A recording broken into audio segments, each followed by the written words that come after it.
अस्सलाम वालेकुम वरहमतुल्लाहि वबरकातुहू। अस्सलाम वालेकुम। और मैं शाकिर और मेरे साथ फिरदौस है। तो सोचा कि आप लोगों से जुड़ जाए, कुछ बातचीत भी हो जाए साथ साथ। तो मुझे नहीं लगता कि उसमें कोई हर्ज है। बिल्कुल सही। थोड़े कुछ लोग जुड़ जाएं तो बेहतर रहेगा कि उसके बाद ही हम बातचीत शुरू करें। हम आप सबको तहे दिल से वेलकम कर रहे हैं कि आप लोग हमारे साथ जुड़ रहे हो।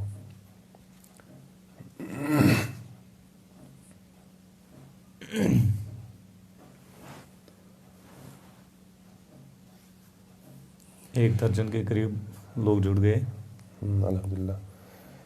तो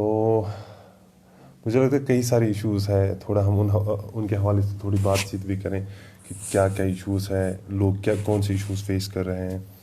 सालिम खान साहब अस्सलाम वालेकुम लिख रहे हैं। वालेकुम अस्सलाम। वालेकुम सलाम। मुझे लगता है कई सारे इश्यूज़ है, और जो रिसेंट जो इशू है ताज़ इशू आपको लैंड लॉ, जो नया लैंड लॉ आया उसमें हिंदुस्तान का कोई भी बाशिंदा जो जम्मू कश्मीर में लैंड खरीद सकता है। इस चीज़ से लोगों को बहुत ज़्यादा चिंता हो रही है कि लोगों जो वह आके खबर क्या गो सन डेमोग्राफी चेंज करने खातिर हम चीज़ करना वगैरह वगैरह। वो कि लुकन कंसर्न तक कुछ हद तान सही कि अगर सेंट्रल गवर्नमेंट ओतर कर वादा कि दिमो तुम लैंड प्रोटेक्शन इत पे बाकी वारियान स्टेटन हिंदुस्तान में लैंड प्रोटेक्शन, पर जम्मू कश्मीर वादा दिन आमुत कि दिमो तुम land protection. But unfortunate thing कि ये लैंड प्रोटेक्शन आई दिन कहें। तथ बरक्स क्या कर कि डोमिसाइल लॉ तो बनो बिल्कुल डोमिसाइल तो रूज न लैंड किस बारस में वैलिड कहें। यानी कि डोमिसाइल जम्मू एंड कश्मीर सुई हे ये लैंड है ति रूद कि बल्कि कह ते लैंड है। हालांकि तथ मज चीज़ कि एग्रीकल्चर नॉन एग्रीकल्चर लैंड कि एग्रीकल्चर लैंड सह गि सोल्ड आउट कहें। मगर चूंकि वुचमुत कि कानून ये लिखित कि एग्रीकल्चर लैंड पे गि कंस्ट्रक्शन तो कहें। हालांकि तुम सारी वुचान कि वुकन मे बसान सारे खुद ज़्यादा कंस्ट्रक्शन एग्रीकल्चर लैंड पे गि। हालांकि अगर एस्टिमेट्स ते वो कि 90% more than 90% land Jammu and Kashmir मज सह एग्रीकल्चर लैंड, तो 10% बाकी लैंड नॉन एग्रीकल्चर लैंड वनो। गो लुकन हूँ कंसर्न जेन्युइन तो मे बसान कि सन रोज ये रिक्वेस्ट कि कम से कम लुकन हज भावना समझन कोशिश करें, लुकन हूँ दुख दर्द लुकन हूँ कंसर्न समझन कोशिश करें। अगर हरदर्मी सरकार ये कर अम चीज़ सत लुक तसा डिस्करेज गसान, लुकन इंटरेस्ट रोजान अमन चीज़न मज पे सरकार बनस मज सरकार बनानस मज या स्टेट डेवलपमेंट या वुकस करंट यूटी वन व्हाट और यूटी हमारे लिए एक ज़मीन का हिस्सा है जिसको जम्मू एंड कश्मीर के नाम से जाना जाता है। तो अमकिस डेवलपमेंट्स मज सह इंटरेस्ट रोजान हाँ, बिल्कुल सही। कहें। मतलब बासा कि हमें लग रहा है कि मतलब जो सेंट्रल गवर्नमेंट का अप्रोच है वो एक बियासड है। तो इन अ वे जैसे आप देख रहे हैं कि मतलब हिमाचल में आपको लैंड सिक्योरिटी है, तो बाकी जो नॉर्थ ईस्ट के स्टेट्स हैं वहाँ पे लैंड सिक्योरिटी दी गई है। अत के जब पर्टिकुलरली J&K सारन कि ये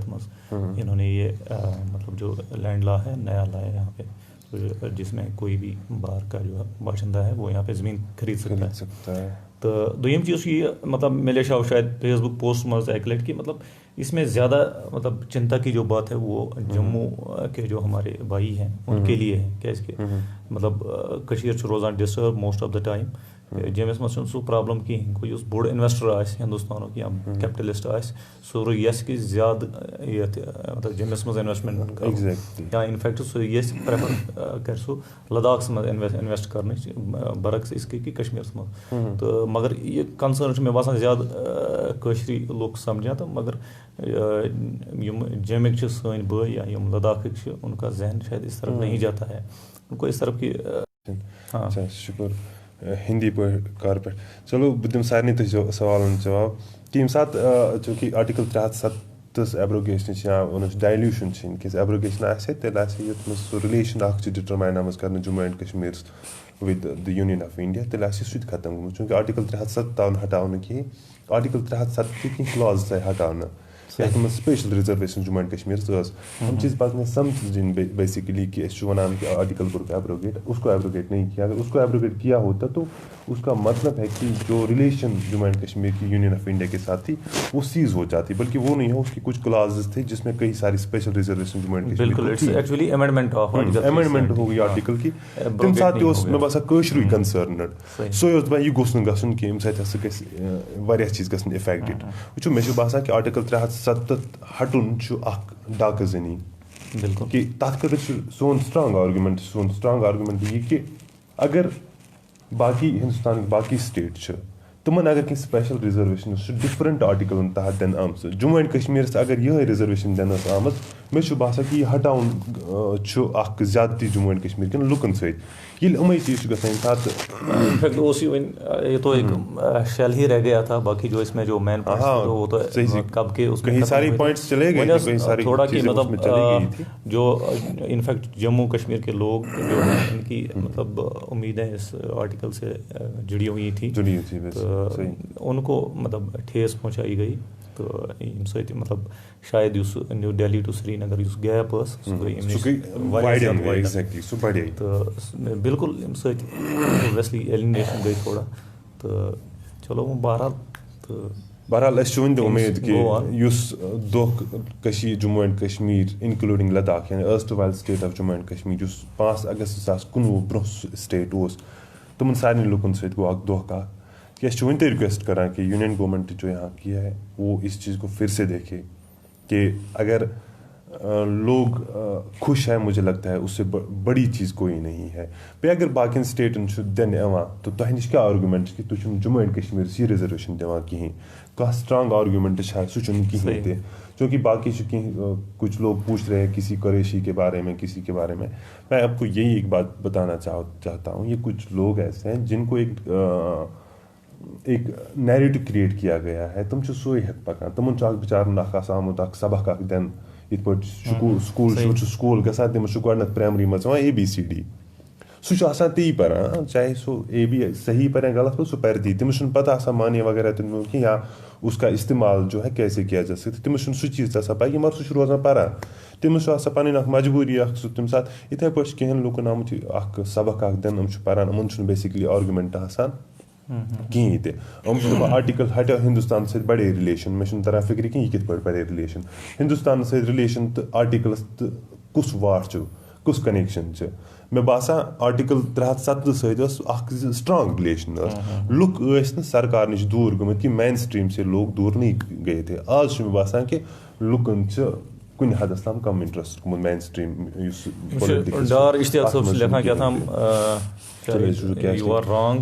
No, brother, you are wrong. It is all about settler colonialism. There is no point of to which area is going to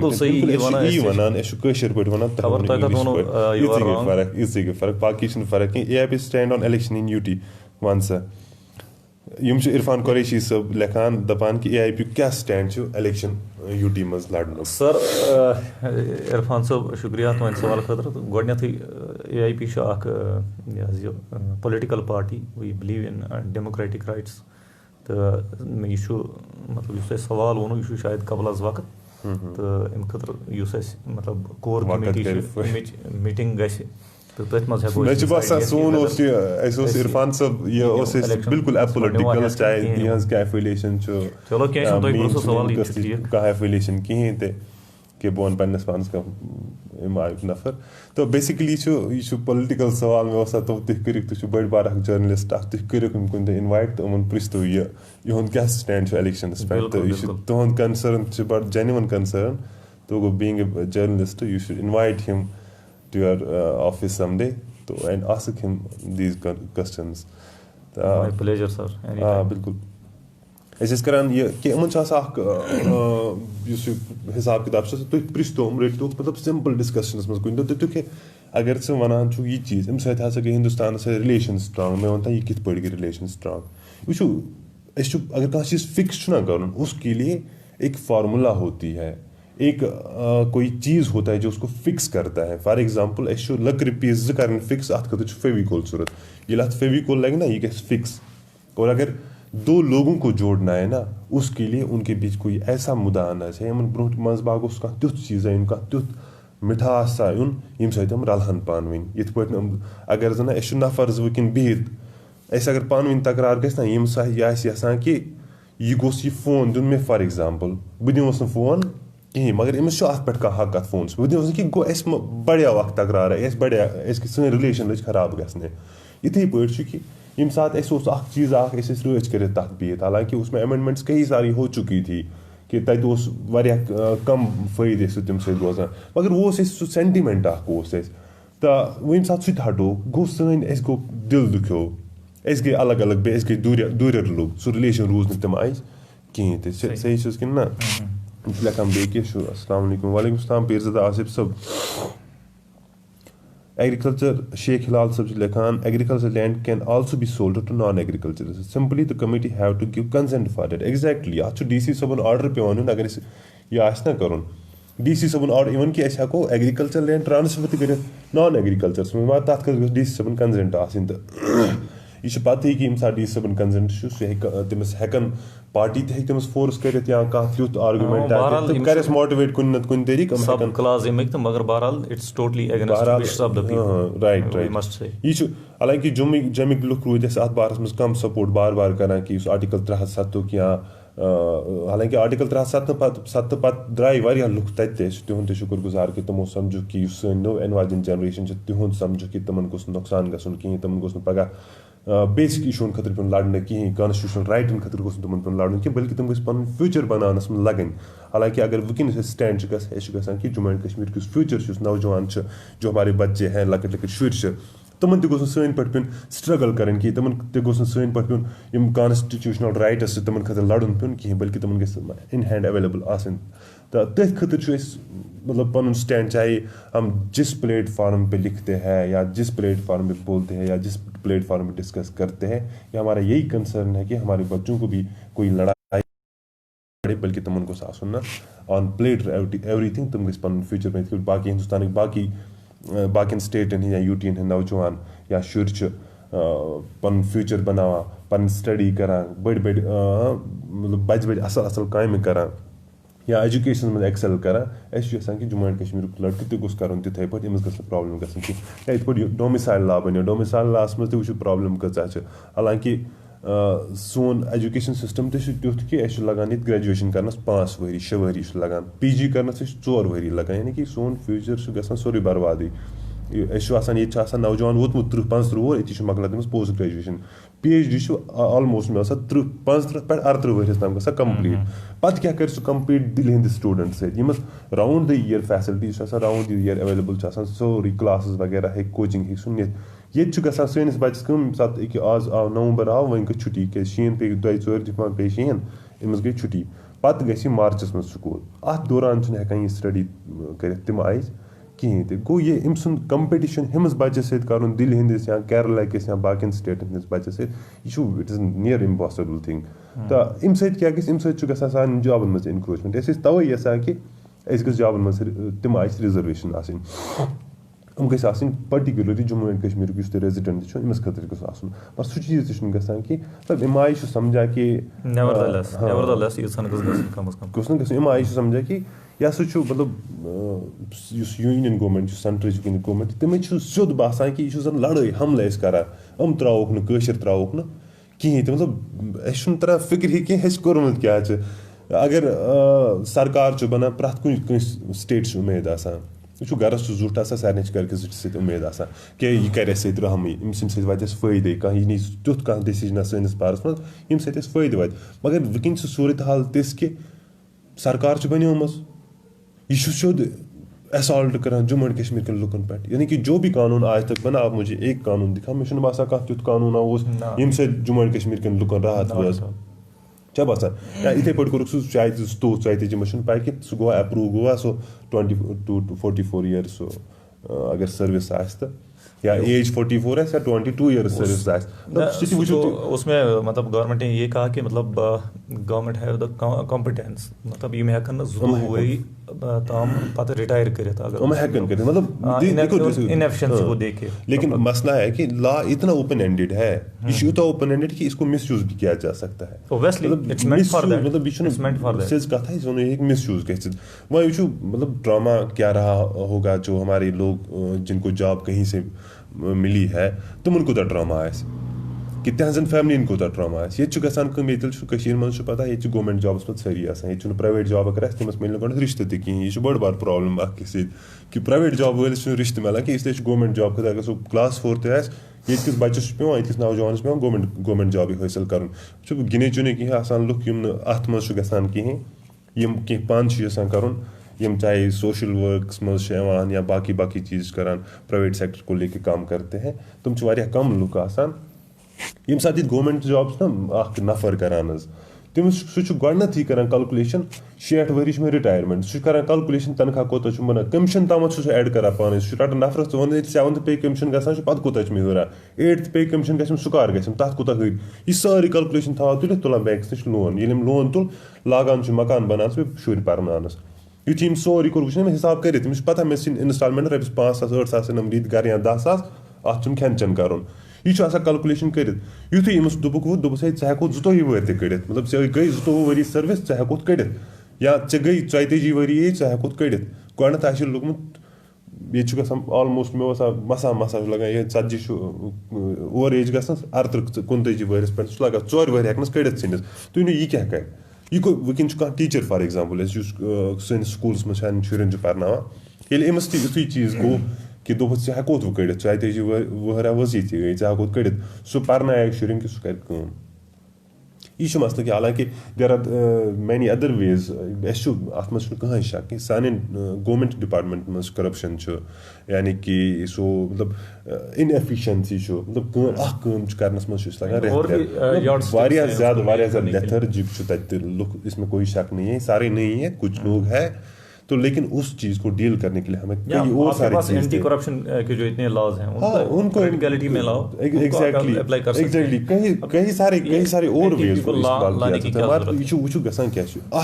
अगर हुत पे नफरस कर यह गलत यह रटून अमिस करो इन्वेस्टिगेशन यह फ्रॉड मगर यम साथ यह कानून थवा तुम अमिस सूरस तल जत ये तुम थो अमिस उम्र रोजान यह सुबह गो ड्यूटी अमिस फिक्र रोजान खबर आज मा कड़न तीर यह अथ सोचस मज बढ़ित रोजान इसलिए हेकान पे इनएफिशिएंसी सह बढ़ान सह इनक्रीज गसान। एक्चुअली आप करना नहीं चाहते हैं। ये सत्यपाल मलिक ओसित गवर्नर उन्होंने मतलब जो आउट ऑफ द स्टेट कहीं पे उन्होंने शायद आपको याद होगा उन्होंने एक वहाँ पे अपनी स्पीच में कहा था कि दोपन है अगर रेस्ट ऑफ द कंट्री अगर रेस्ट ऑफ द स्टेट तिमन मज 10% कमीशन लगान ये इंजीनियरिंग विंग मज या ओबियसली करप्शन है आप इस चीज़ को डिनाई नहीं कर सकते। तिम के कशीर वाहिद स्टेट जहाँ पे लोग 15% तक कमीशन लेते हैं। तब this is a governor x governor of the state he is saying on record कि यहाँ पे करप्शन है वो क्या और बोर्ड सबूत क्या है कि तो आप उसको ऐसे ही कर नहीं सकती है कुछ तो इशू मतलब बेबसी का आलम है और कुछ नहीं। तो चलो अत पे गो वारिया डिस्कशन तो चले इश्ताक सब लगा जम्मू के ज्यादा इफेक्ट एग्जैक्टली जम्मू के ज्यादा इफेक्ट कश्मीर इफेक्ट गसन तुत चांस कहीं लेकिन वो बदल चीज पंडित बरादरी सह डिबेटेबल कि तुम कित पे सो एग्जर्ट सो या सो तुमो तरीका नन मोदान तम साथ तो पन पान बचो यह डिबेटेबल सवाल मे करो तथ पार्ट्स पे डिस्कस की लेकिन करो एक डिफरेंट पार्ट है कि आज कर कोशिश कश्मीरी मतलब सॉरी टू इंटरप्ट असली जम के बायन पर ये जान उनको ये मतलब जान लेना चाहिए कि मतलब जो आर्टिकल 370 जो लैंड की सिक्योरिटी है यहाँ पे कश्मीर में वो हमने महाराजा से ही ली है उन्होंने दिलवाई है। ऐसा नहीं कि मतलब कोई जो मुस्लिम रूलर था हाँ तो उन्होंने ऐसा कुछ भी नहीं है। ये मतलब वो कश्मीरियों जब मैं कश्मीरियों कहता हूँ तो I include Jammu as well तो उनको लगा था कि इनकी भावनाएं क्या हैं उनके एस्पिरेशंस क्या हैं उन चीज़ों को एड्रेस करके उन्होंने ये डिसीजन लिया था। तो इट्स नॉट लाइक दैट ये पंडित भाई करा कोशिश करें कि पंडित भाई के वापस इन बड़ खुशी था अगर तुम दे आर पार्ट ऑफ तथ मज कंसे मे बसान हरज कि तम सात क्या गो क्या सिचुएशन गई अगर वो पुरानी पलो बे खोलो तो मे बसान सह बन बड़ मसल पे अत पे बड़ डिबेटे वो कोर सानिस बारस मज अगर वो आसे तमो मज कह रिप्रेजेंटेटिव ये करो अत पे खुल के कत मगर तमो मज चूंकि या तो तिहुंद कह रिप्रेजेंटेटिव कह करो तुम से डिस्कस डिबेट तुमन वनो कि क्या गो क्या न गो तिहुंद नैरेटिव उसको हम उनको समझाते कि तिहुंद नैरेटिव कोता स्ट्रांग तो कोता सही मगर चूंकि ये तो कह वुन कोशिश कि लैंड को आइडेंटिफाई किया जाता है कि हम ऐसे बनाओ पंडित जो हमारे यहाँ पे मुलाजिम वगैरह काम कर रहे हैं उनके लिए हम अलग से जगह बनाएंगे मैं समझ रहा फिक्र तरह कि अगर तुम पार्ट ऑफ दिस लैंड तो तुम खतर क्या अलग पैटर्न्स पे कॉलोनीज वगैरह तुम एलिनेट करान गोडनेथी करान एलिनेट सोसाइटी निश करान तुम अलग तो हालांकि मतलब मे बासान कि कह त कोशर बटन हंदिस वापस इनस पे खिलाफ हम उनको वेलकम कर रहे हैं मतलब खुली बाहों से कहीं पे भी मतलब इनफैक्ट हमने देखा है नॉर्थ कश्मीर से लेकर साउथ कश्मीर सेंट्रल कश्मीर प्रत जाए सन बट बॉय तम जॉब करान वो दे आर कंफर्टेबली ऑफिस जाते हैं वो घर आते हैं आराम से कोई सिक्योरिटी का इशू नहीं है माइग्रेंट्स के लिए इतने सारे जॉब होती है कि सारी जॉब करें और किसी से जब तक ना आपको सोशल सिक्योरिटी होगी तो तब तक मुझे नहीं लगता कि मतलब फॉर एग्जांपल अगर बासान पंडित कशरस बासान थ्रेट कमिस मुसलमान कशरस नश मे तरह फिक्र कि वो ये सात दपान यह थ्रेट अस करो अलग कॉलोनी जरूरत उन कम से कम ड्यूटी गन अगर हम जॉब करें तुम ड्यूटी गन क्या तुम दीवा तुम तौर ते सिक्योरिटी असली तुशर पंडित बोय वुचुन सह सो कॉल्ड लीडर्स बनियामत रिप्रेजेंटेटिव्स बनियामत फेसबुक पे सोशल मीडिया पे तो अनाप शनाप आसान लेग कर कॉल सुबह तो सह असली कशर कहें कशर बट कहें कशर बट सह सन बड़ बिचोर दिल था पन्ने सीनस मज इनफैक्ट मे फ्रेंड्स कह मतलब ऑन एंड ऑफ कत कर तम खैर खबर प्रसान बिल्कुल तुम बराबर सोन फोटो स्टेट हमारे जिस्म और मैं कई सारे पंडित दोस्त हैं तुंद कल्चर अलग कशर इत तिहुंद कल्चर न डोगर सत रलान न तिहुंद मतलब यम हसा बाकी हिंद बॉय चाहे दिल्ली मज या बेकुन स्टेट्स मज हरियाणा मज तमो तिहुंद टोटल कल्चर रलान कहें तिहुंद कल्चर अगर रलान सह रलान कशर सत चाहे सह कशर बॉय मुसलमान क्या मगर अस कल्चर रिजम्बलेंस तो सह अटैचमेंट तम सत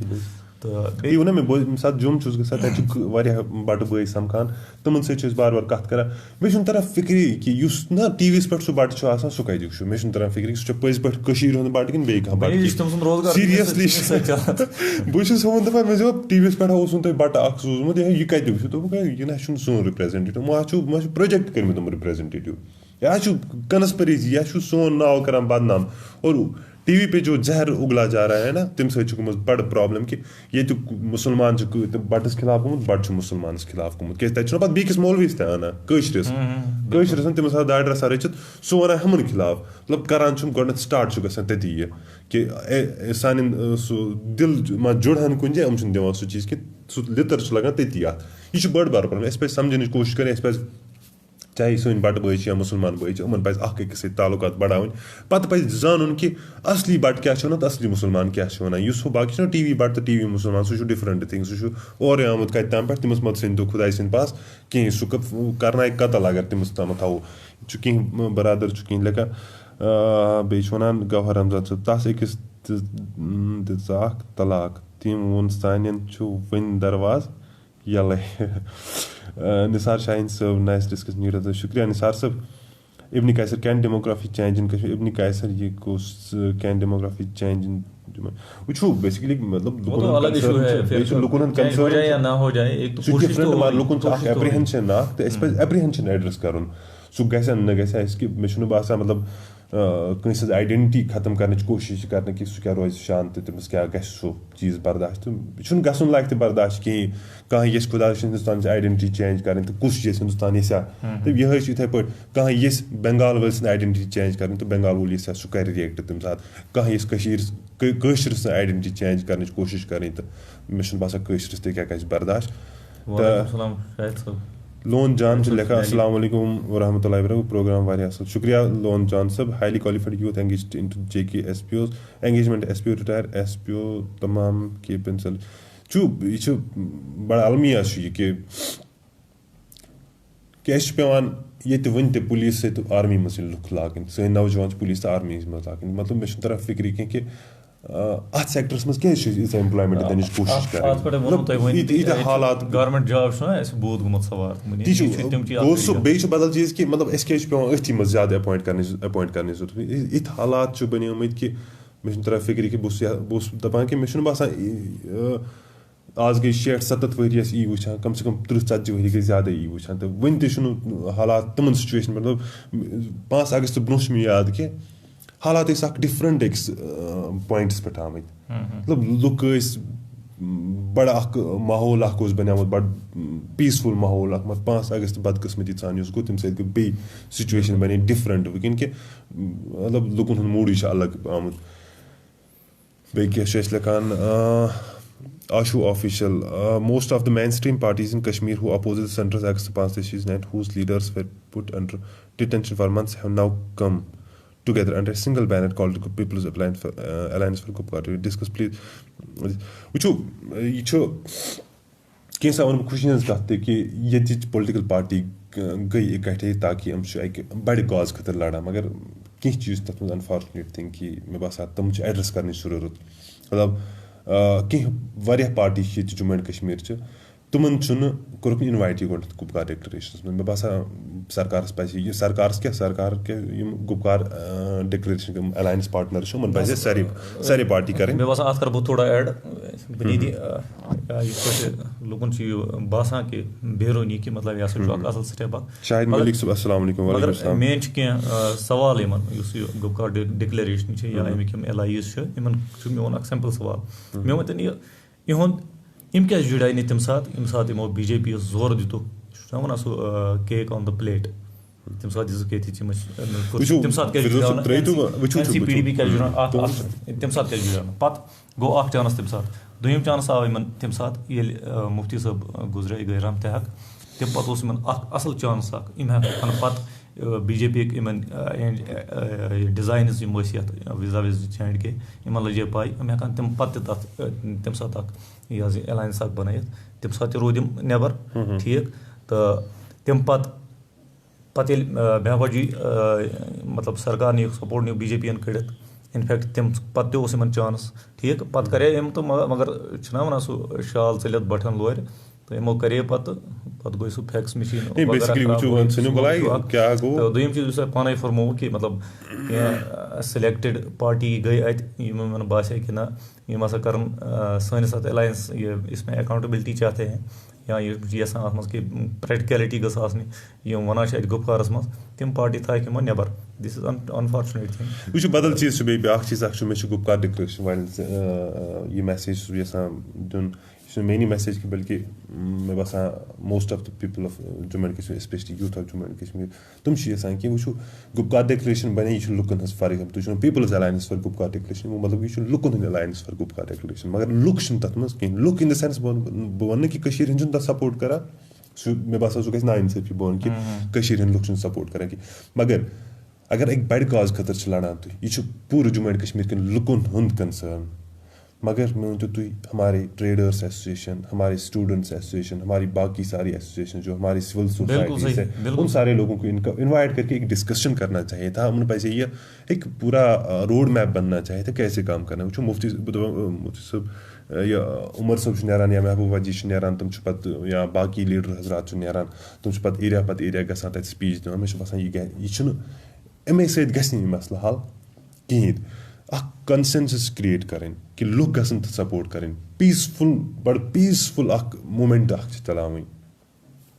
कि ये मज Hindustan central government pressure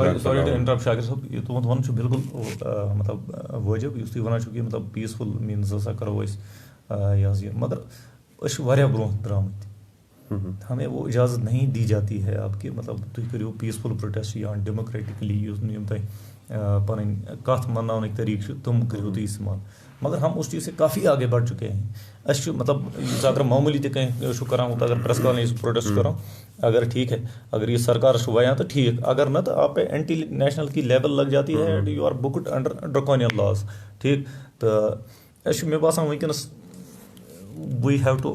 start it right from zero. اَسہِ چھُ بیٚیہِ رِنرجایز گژھُن ٹھیٖک. اَسہِ چھُ اکھ نوٚو اکھ کمپرہٮ۪نسِو ییٚمہِ خٲطرٕ اکھ پلان اکھ روڈ میپ اکھ ڈِزاین کَرُن تہٕ پتہٕ برونٛہہ بیٚیہِ چھُ لُک اِنوالو کَرنٕچ ضروٗرت. ییٚمہِ ساتہٕ لُک اِنوالو چھِ گژھان کینٛہہ ریپیوٗٹِڈ پٔرسنلٹیٖز یا یِم تھِنک ٹینک چھِ جموں اینڈ کشمیٖرَس منٛز تِم اِنوالو کَرنٕچ ضروٗرت. مےٚ باسان گُپکار ڈِکلیریشن اگر بَنہِ مےٚ باسان فاروق عبداللہ صٲبُن گرٕ گژھِ آسُن یَلہٕ روٗدمُت, گیٹ گژھِ آسُن 24 گنٹہٕ یَلہٕ, لُکھ گژھان یِوان محبوٗبا جی ہُنٛد گیٹ گژھِ آسُن 24 گنٹہٕ یَلہٕ روٗدمُت, لُکھ یِہن گژھن میٖٹِنٛگٕز کَرن ڈِسکشن ڈِبیٹٕس گژھن اور اُن پویِنٹس کو نوٹ کیا جاتا تِمن پٮ۪ٹھ آسہِ پَتہٕ اکھ کمیٖٹی بیٚہوان تِم آسان ڈِسکس کران کہ کیسے ہم سٹاٹ کرے کہِ اِس موٗمینٹ کو لیکے کیسے چاہیے. یہِ چھُ لُکن ہٕنٛز موٗمینٹ اَتھ منٛز چھُنہٕ کٕہٕنۍ شک. پَتہٕ چھُ کینٛہہ نفر اگر آسان اَتھ خِلاف مےٚ چھُ باسان کہِ تِمن تہِ پَزِ سوٗنٛچِتھ سَمجِتھ اَتھ پٮ۪ٹھ ڈِسکس ڈِبیٹ کَرُن وٕچھُن تِم چھا صحیحس پٮ۪ٹھ کِنہٕ یُس گُپکار ایلاینس یُس چھُ بَنیومُت یہِ چھا صحیحس پٮ۪ٹھ. راجا اختر صٲب چھُ دَپان تۄہہِ دیُت میٲنِس گۄڈنِکِس سوالَس جواب کینٛہہ. عاشوٗ صٲب بِلکُل بہٕ اوسُس وَنان یِم چھُ راجا اختر صٲب. راجا اختر صٲب أسۍ چھِ وَنان کہِ یُس نِو لینڈ لا یا جموں اینڈ کشمیٖر خٲطرٕ کیازِ ییٚتہِ ٲس رِزرویشن لینڈ خٲطرٕ ییٚتہِ اوس نہٕ ہٮ۪کان یُس out side of Jammu and Kashmir اوس یا کٲنٛسہِ کورِ تہِ اگر نٮ۪بر گژھِ ہے نِکاح تٔمِس تہِ اوس نہٕ پَتہٕ سُہ رایٹٕس روزان کینٛہہ ییٚتہِ کِس لینڈَس پٮ۪ٹھ تہٕ نیٚبرِم تہِ ہیٚکہِ ہن ییٚتہِ پٔرچیز کٔرِتھ کِہیٖنۍ تہِ. لیٖزَس پٮ۪ٹھ اوس گژھان ییٚتہِ آسہٕ واریاہ فیکٹری آسہٕ نیٚبرِم آلریڈی اِنڈسٹریٖز آسہٕ سیٹ اپ گٔمژٕ تِمن اوس لیٖزَس پٮ۪ٹھ لینڈ مِلان 90 years 100 years اوس لیٖز مِلان. گوٚو کہِ اگر کانٛہہ یژھِ ہے مطلب کانٛہہ بٔڑ ملٹی نیشنل کمپنی مےٚ باسان ییٚتہِ یژھِ ہے سیٹ اپ پَنُن تراوُن تٔمِس اوس نہٕ رُکاوٹ کٕہٕنۍ تہِ چوٗنٛکہِ وٕنِچ تامَتھ آو نہٕ کٕہٕنۍ due to the situation of Jammu and Kashmir یور آو نہٕ اِنویسٹمنٹ کرنہِ تِژھ کانٛہہ بٔڑ کمپنی کِہیٖنۍ تہِ. وۄنۍ کوٚرُکھ کٲم وۄنۍ دوٚپُکھ تٔمِس ہے ژٕ ہے مۄلسٕے لینڈ. مےٚ باسان اگر سُہ وٕنِچ تامَتھ ٹھہریو نہٕ یِمن حالاتن منٛز کہِ یہِ چھُنہٕ یُس نہ کارپوریٹر چھُ آسان تٔمِس چھُنہٕ ضوٚرتھ آسان یِتھ پٲٹھۍ کینٛہہ سُہ کرِ کُنہِ تہِ جایہِ ہیٚیہِ زٔمیٖن سُہ چھُنہٕ درٛال آسان کِہیٖنۍ تہِ رِیل اِسٹیٹ وول سُہ چھُنہٕ درٛالہٕ کٲم کرنہِ درٛامُت سُہ چھُ بِزنس کرنہِ درٛامُت. حالانکہِ سُچویشن اگر چھُنہٕ سیوٗٹیبٕل ییٚتہِ کِہیٖنۍ ایٖز آف ڈوٗیِنٛگ بِزنس چھُنہٕ کِہیٖنۍ سُہ کَتہِ کرِ بِزنس ییٚتہِ. اگر تٔمِس وٕنِچ تام چھُ اپرچُنِٹی 100 ؤرِیَس پٮ۪ٹھ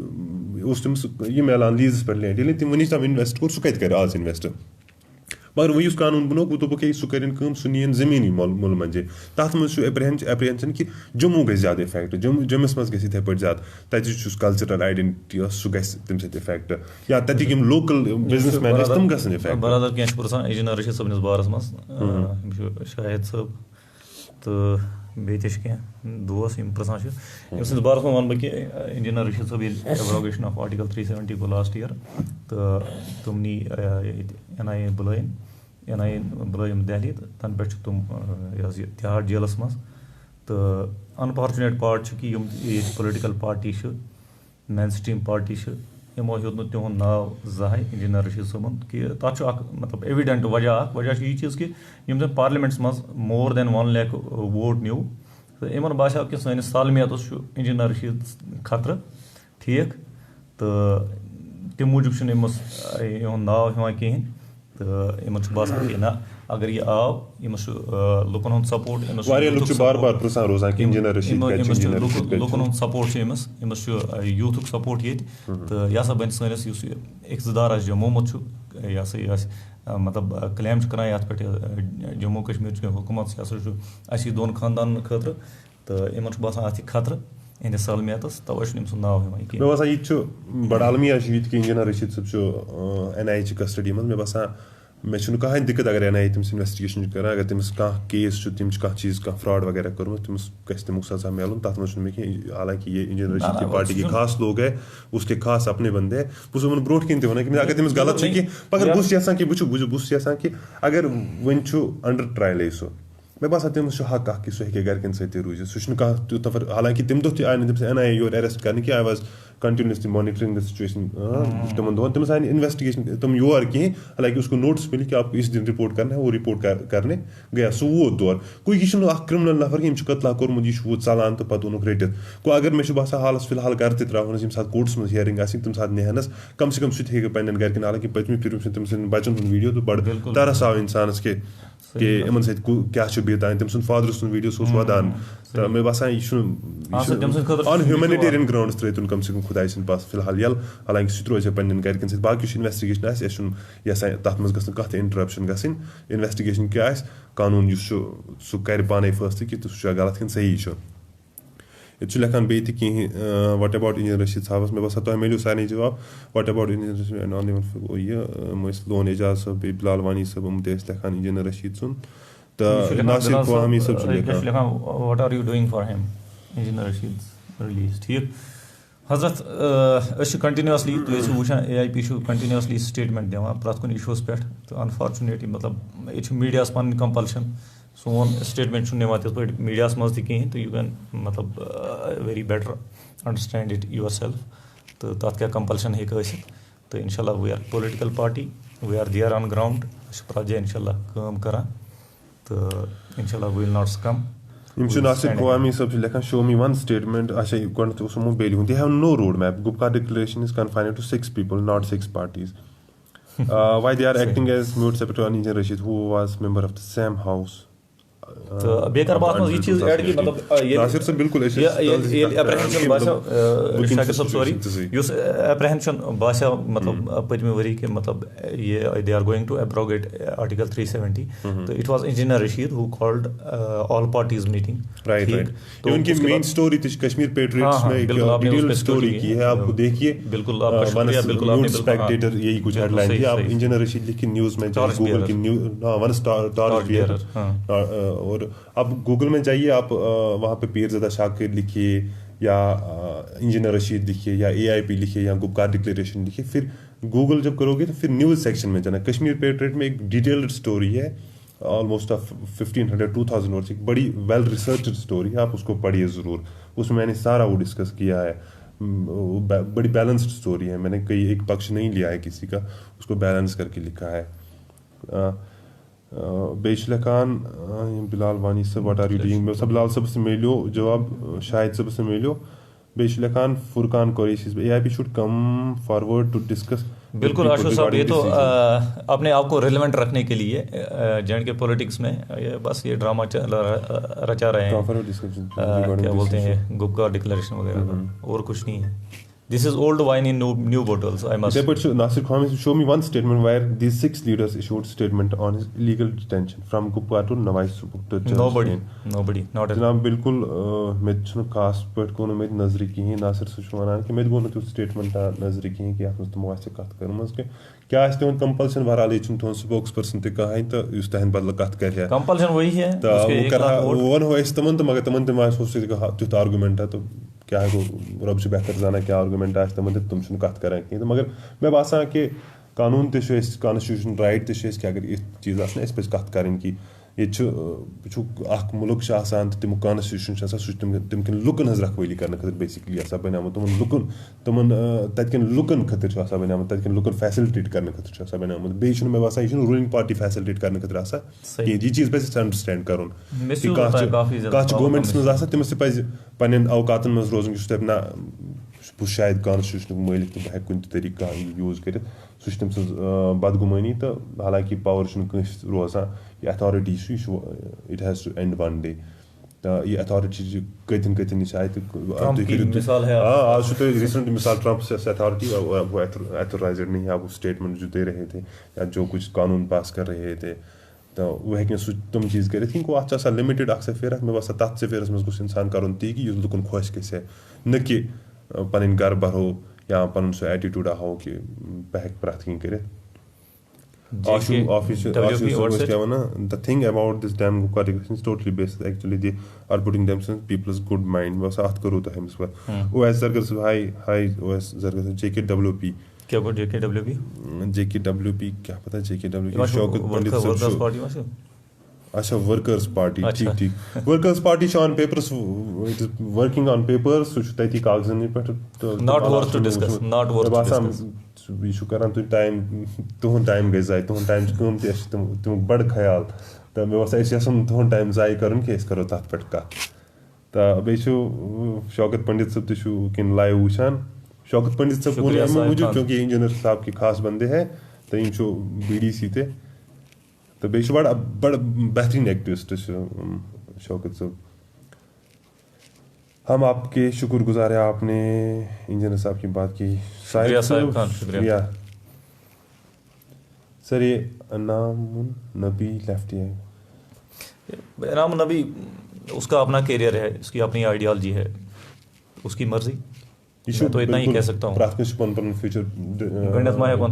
फ्यूचर डिसाइड करने पानस मौका तुम आसन अमन नश द्राम तुम क्या ये तो चलता रहता है पॉलिटिकल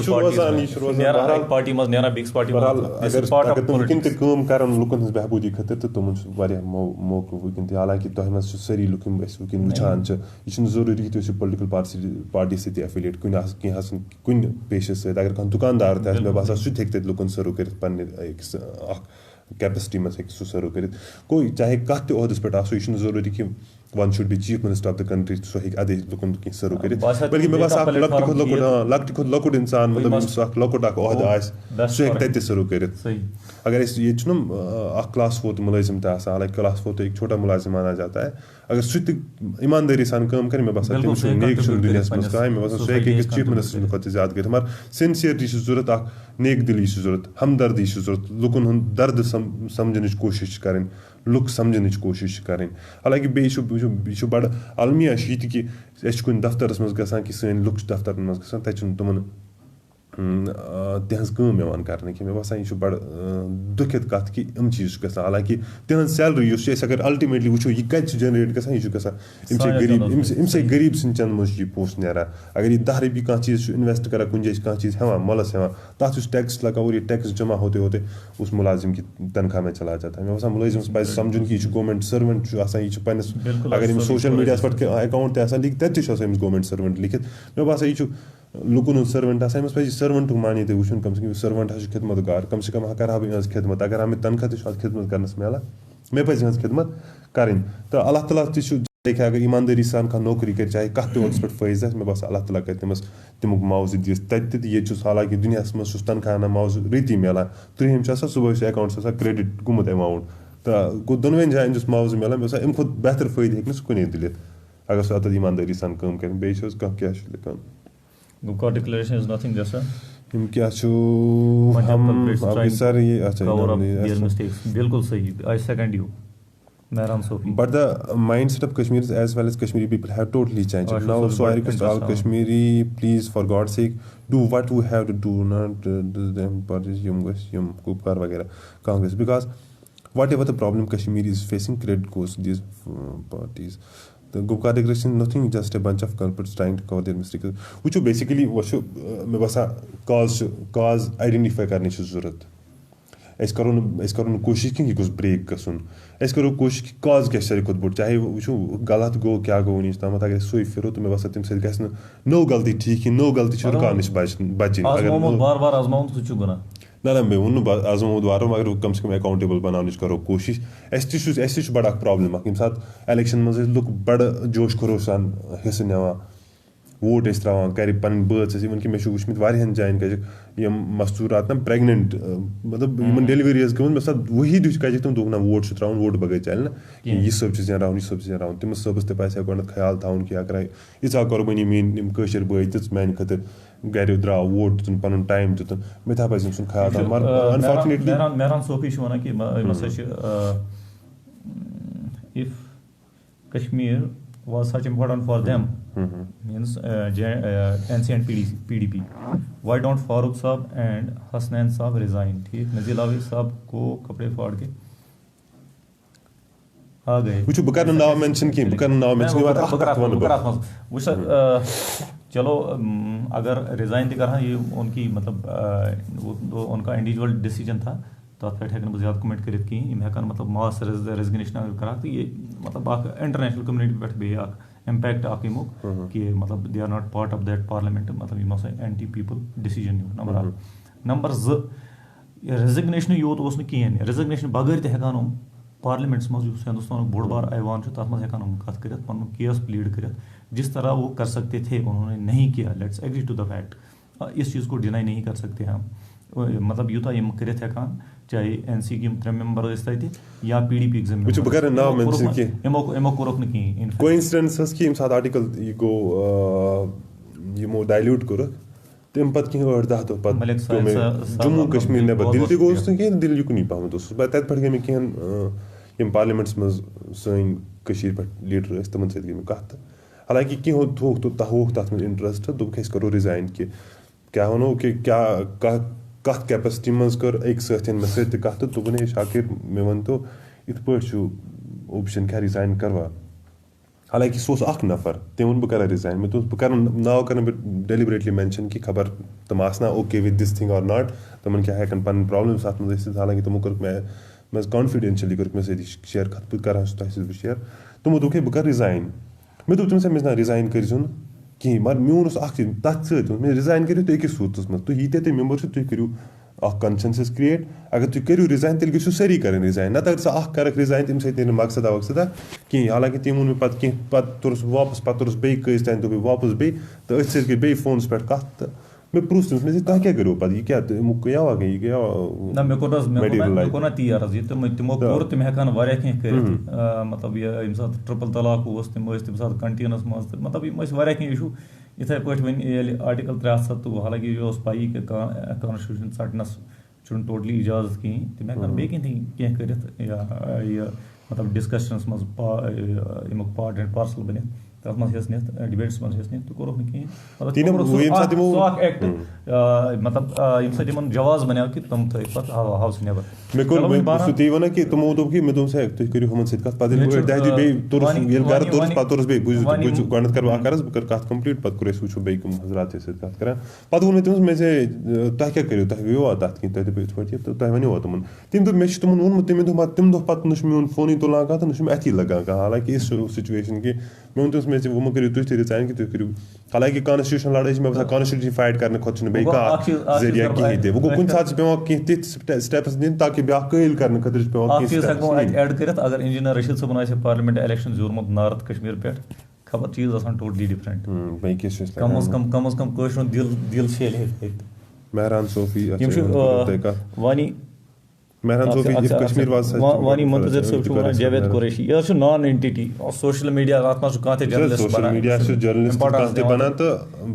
लीडर कह बना ओवरनाइट लीडर बन जाते हैं हालांकि लीडर बनने के लिए गट्स होने चाहिए उसके लिए इंटरेक्ट होना चाहिए तो तुम चीज हालांकि लेकिन जावेद कुरैशी की बात नहीं करूँगा कई सारे लोग ओवरनाइट लीडर बन चुके हैं तुम पन बेवकूफ़ी से बने लीडर मैं तुम हालांकि लोग ट्रॉल करते हैं ये कर ये अगर कह नफर ना त्यो चीज़ बेवकूफ़ी कर उसको सब कैरी करते हैं तमिस कर ये तो खनबल कर शबीर खनबल बेवकूफ़ी कर सारी तुलान ये फेसबुक पेज ज़्यादा चलान social media basically reality social media वन कि सोशल मीडिया पे जर्नलिस्ट भी है लेकिन कई सारे लोग ऐसे हैं कि तुम उस पेज बन में तथ पे तुलान तमाम दुनिया गलाज तयुस खालान तथी पे तथ व्यूवरशिप बेसिकली तुम कमेंट ना तथ पे कर लेखी चारान या बे कह कर तो तम व्यूवरशिप बढ़ान व्यूवरशिप बढ़ा इसलिए वायरल गसान वीडियो तुम वाता और मैं वो ये कि अगर Javed Qureshi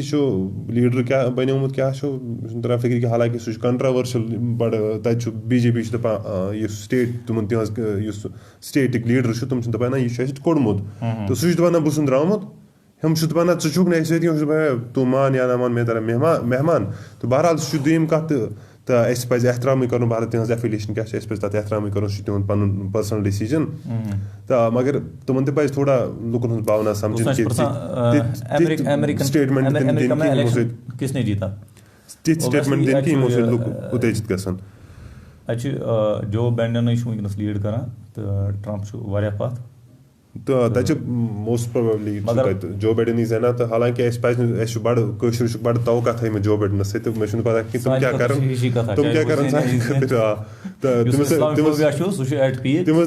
दांदस America policy change गसान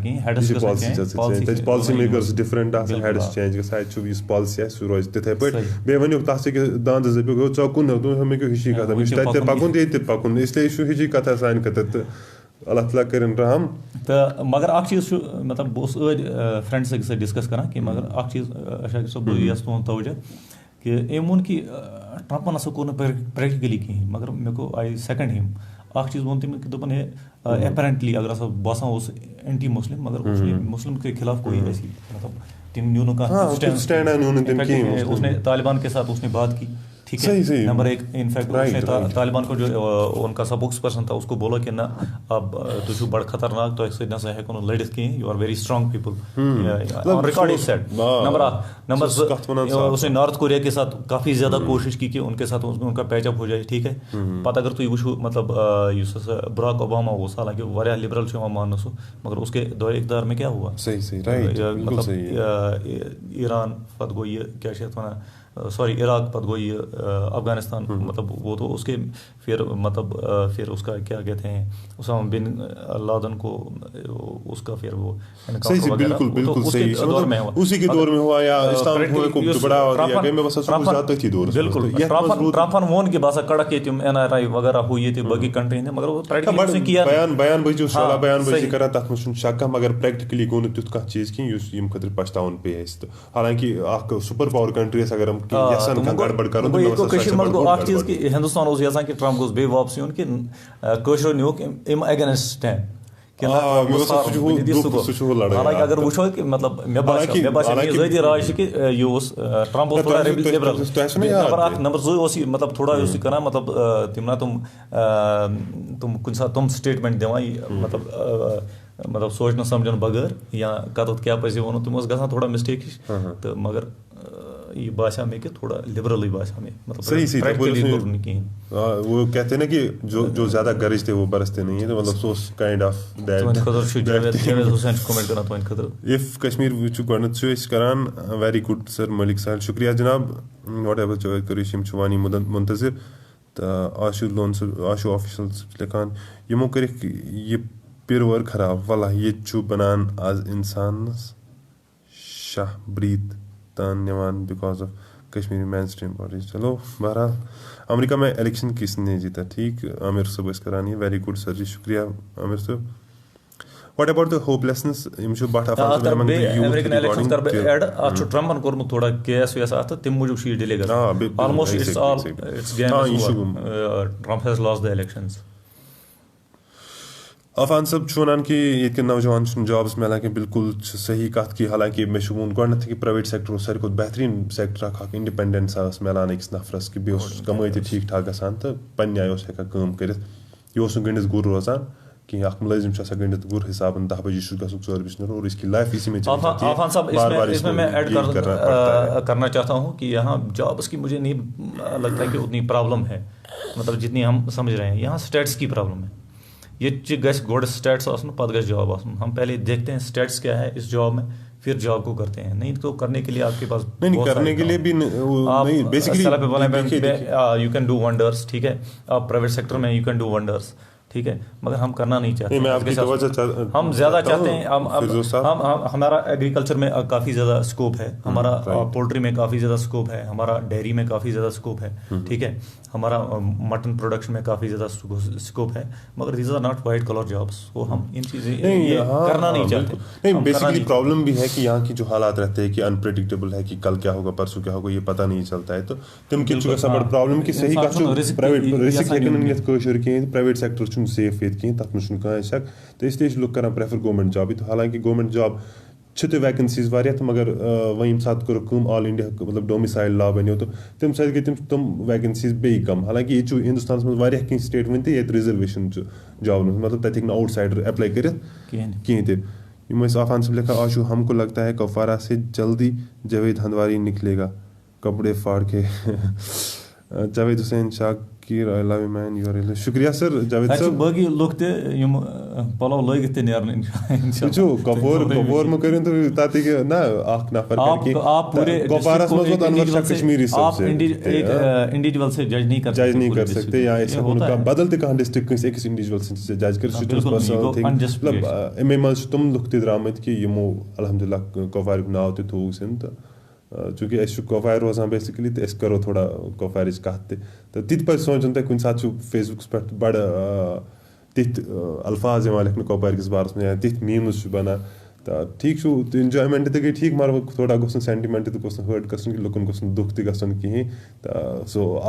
سُہ رِلیشَن تہِ گٔژھ نہٕ خراب گژھٕنۍ کینٛہہ باقٕیَن ڈِسٹرٛکَن سۭتۍ یہِ گوٚژھ نہٕ ڈِسٹرٛک بیسَس پٮ۪ٹھ اَسہِ گژھُن یہِ آیڈٮ۪نٹِفاے کَرٕنۍ لُکھ ہے یہِ چھُ یہِ تہٕ پَتہٕ پرٛٮ۪تھ کٲنٛسہِ پَنٕنۍ پَنٕنۍ کالِٹیٖز آسان کہِ کانٛہہ چھُ کُنہِ جایہِ تِژھ جایہِ باسان مگر کالِٹیٖز چھِ تِژھ کہِ ایوری کشمیٖری ہیز سفٲرڈ پرٛٮ۪تھ کٲنٛسہِ چھُ قۄربٲنی دِژمٕژ ییٚتہِ اِنشاء اللہ اَسہِ پَزِ نظر انداز کَرُن اَسہِ پَزِ نہٕ تِم آیہِ کَرُن کِہیٖنۍ تہِ تہٕ یِم چھِ لیکھان آشوٗ پاپا کِشتواڑ کے بارے میں وہ کیسا تھا وہ بِلکُل پاپا کِشتواڑَس پٮ۪ٹھ ٲسۍ کیس حالانکہِ جاوید احمد میٖر چھُ تھوڑا زانُن تہِ اَسہِ تَتہِ اوس وۄنۍ تہِ پرٛوسیٖڈِنٛگ چَلان تَتھ کیسَس کہِ آز گوٚو سُہ یِم دُنیا تہٕ اللہ تعالیٰ سٕنٛز اَسہِ حِساب پنٛنٮ۪ن کرتوٗتَن یہِ دُنیاہَس منٛز کوٚرمُت چھُ مُسلمان سٕنٛدِ خٲطرٕ یُس سون اعتقادٕے چھُ یہِ کہِ یہِ ییٚتہِ کوٚرُن تَتھ آسہِ تَتھ حِساب اللہ تعالیٰ ہیٚیَس حِساب یَتھ لایق آسہِ تہِ کٔرۍتَنَس تہٕ اِنصاف چھُ یِہوٚے کہِ یَتھ لایق سُہ آسہِ تہِ کٔرۍتَنَس اللہ تعالیٰ عطا جنتَس لایق آسہِ اللہ تعالیٰ تٔمۍ سٕنٛدِ کھۄتہٕ ما چھِ اللہ تعالیٰ سٕنٛدِ کھۄتہٕ چھُنہٕ بوٚڑ کٕہٕنۍ تہِ فٲصلہٕ دِنہٕ وول تہٕ تٔمۍ سٕنٛدِ کھۄتہٕ جج تہِ چھُنہٕ بوٚڑ کٕہٕنۍ تہٕ اللہ تعالیٰ کَرِ تِمو فٲصلہٕ پانَے تہٕ أسۍ تہِ چھِ یَژھان کہِ اللہ تعالیٰ تَتھ منٛز چھُنہٕ کٕہٕنۍ شک سُہ کَرِ غلط فٲصلہٕ گژھی نہٕ تَتہِ آ اِسلیے تُہۍ روٗزِو بَڑٕ مُطمعیٖن کہِ اللہ تعالیٰ سٕنٛدِس کوٹَس منٛز فٲصلہٕ تَتہِ گژھِ نہٕ غلط کِہیٖنۍ تہِ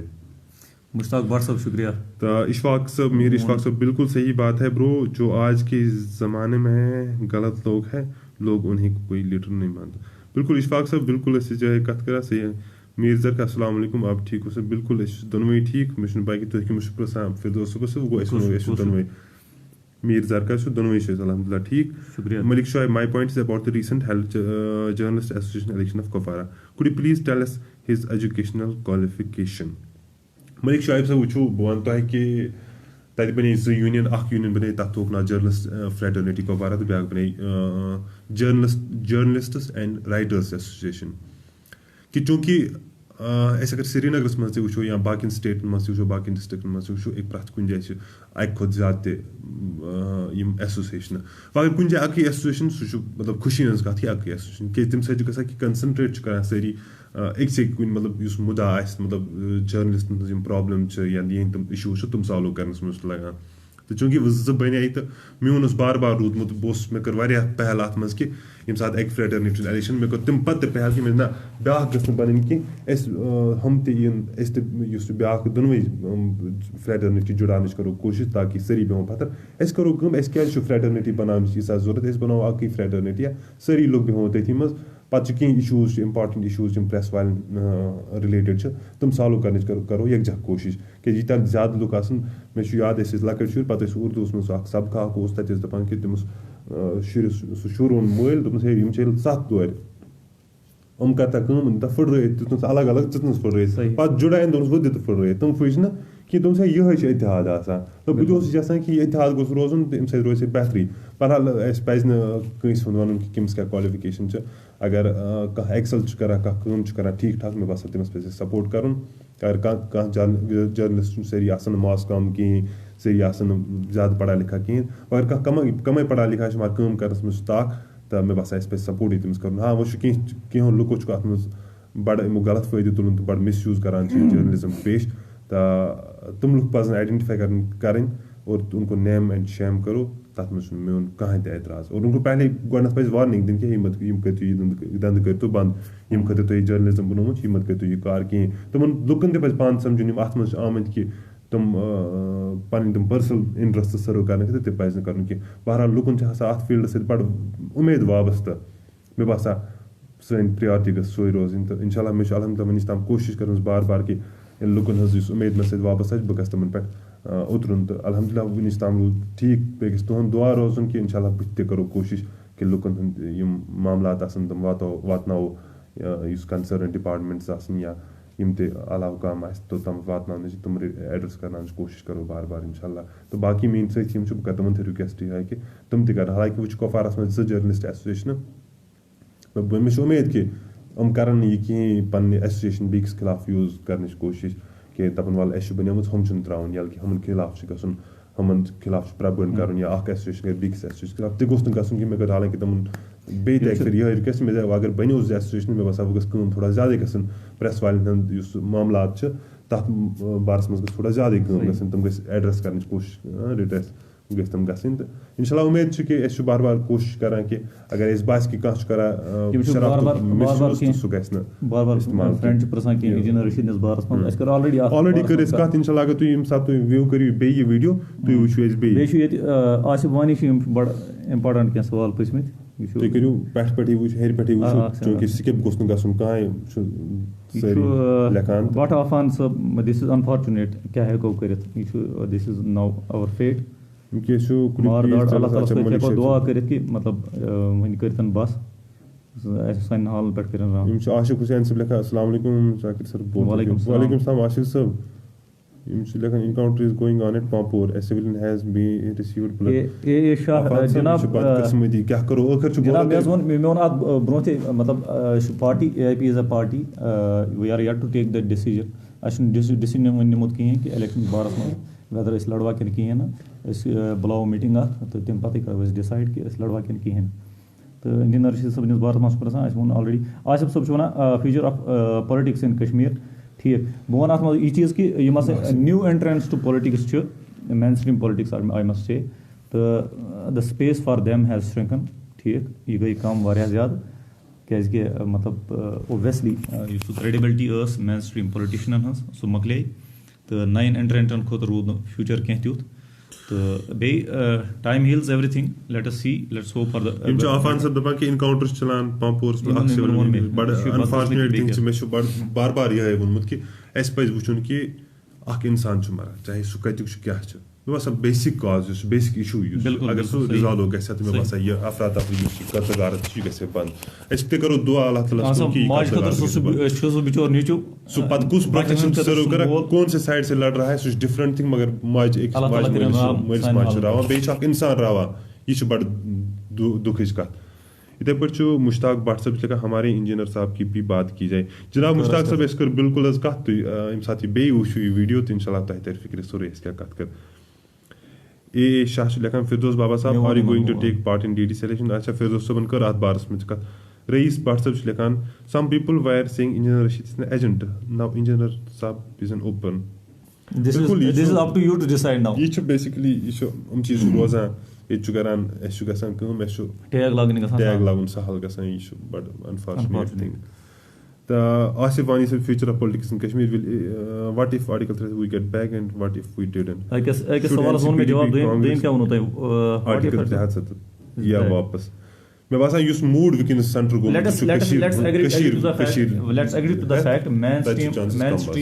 پولِٹِشن یِم چھُ they could not save article 370 ٹھیٖک وِچ اِز دِیر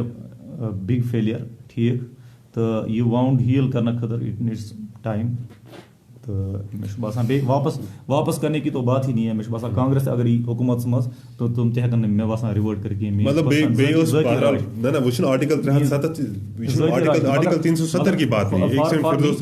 فار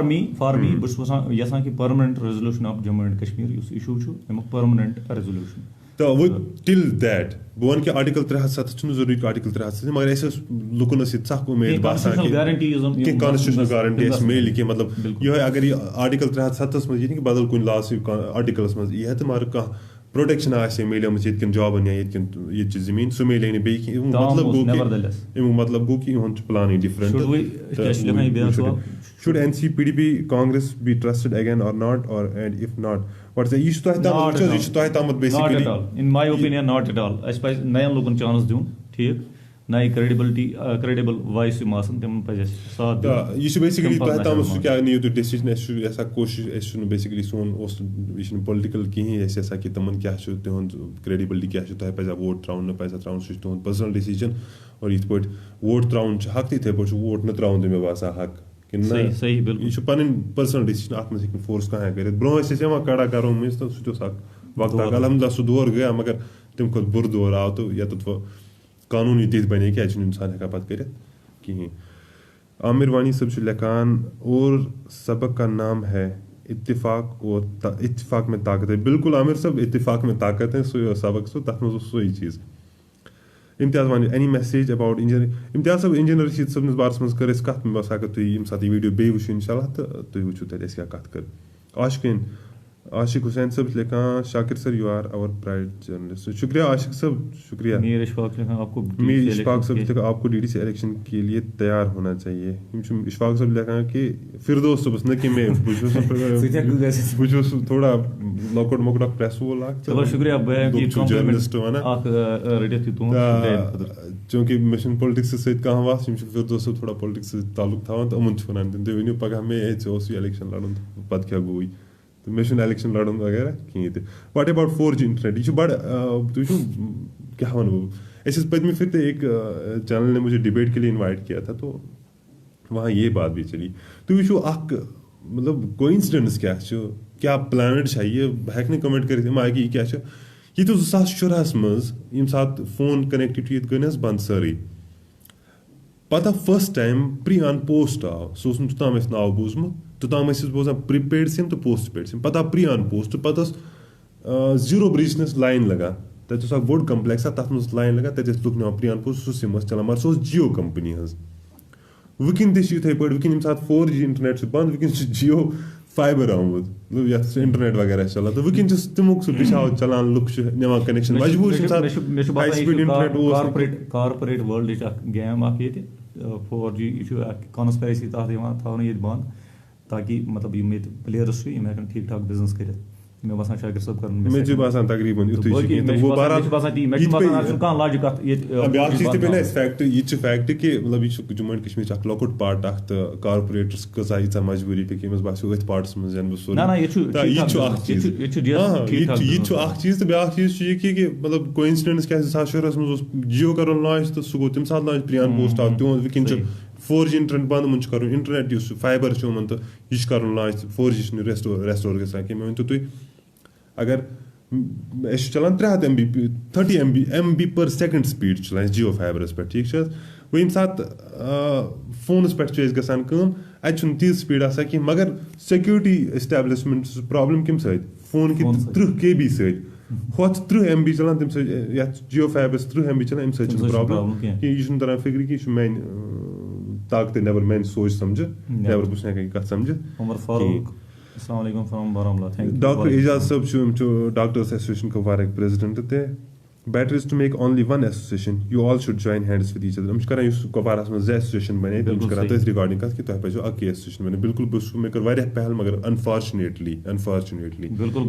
सह गो फ्लूटिफाई कहें सह गो कहें मे कर कोशिश कि गन कुपवारास मज जर्नलिस्टन अके एसोसिएशन बने ताकि सह बन मजबूत एसोसिएशन तो हालांकि जर्नलिस्टन तूत ज्यादा एसोसिएशन जरूरत कहें तो मगर वो बहरहाल कह इशू कुन सात पे बाकी ट्रेडर्स वाले इशू बाकी स्टूडेंटन इशू प्रत कुन तबकस पन इशू तो यसान कि करो तुम एक प्रॉपर प्रोसीजर थ्रो हल करने कोशिश इंशाल्लाह सन रोज मेन बड़ कोशिश बार बार रोज मेन तो बह इंशाल्लाह बे तथ मज पहल करने कोशिश तो बुश अगर सह गि तो सह सान खर बड़ बार खुशी हज कत हालांकि ये वनो नहीं कि कह एसोसिएशन कमजोर कह ताकतवर दोनों अच्छी एसोसिएशन दोनों में अच्छे जर्नलिस्ट है दोनों में यंग जर्नलिस्ट भी है यमन काम कर जुनून तो जोश बस यसान कि तुम गम करें ठीक ठाक लुकन मसाइल गस तुलन हालांकि कुपवार बोड़ बार डिस्ट्रिक्ट ये बॉर्डर एरिया लुकन मसाइल दरपेश हालांकि करना बोड़ बार एरिया या मसल बोड़ बार एरिया तीत मसाइल दरपेश कि रोड कनेक्टिविटी वन तम मिले कहें हालांकि कस तम वहरी गई यह फोन कहें जान वम कहें जान फोन वन तक गसा कहें बिजली हज कनेक्टिविटी वन वारियान जान ये कहें अगर मे बसा सारी जर्नलिस्ट नो पूरे अकिस वरियस कपवरस मज काम कर पूरे जम्मू एंड कश्मीर कर तोत रोजन वारिया स्टोरीज अनरिपोर्टेड तो मे बसा ज्यादा इवेंट्स वगैरह गवर्नमेंट इवेंट्स तुम गई स्पेस दिन तो बह कि तुम दियो स्पेस तो मगर लुकन इवेंट्स तुम स्पेस मेन बार बार ये सजेशन रोजान पन साथी जर्नलिस्ट कुपवारास मज या बाकी ये मिलन बस तत यह कत तुलान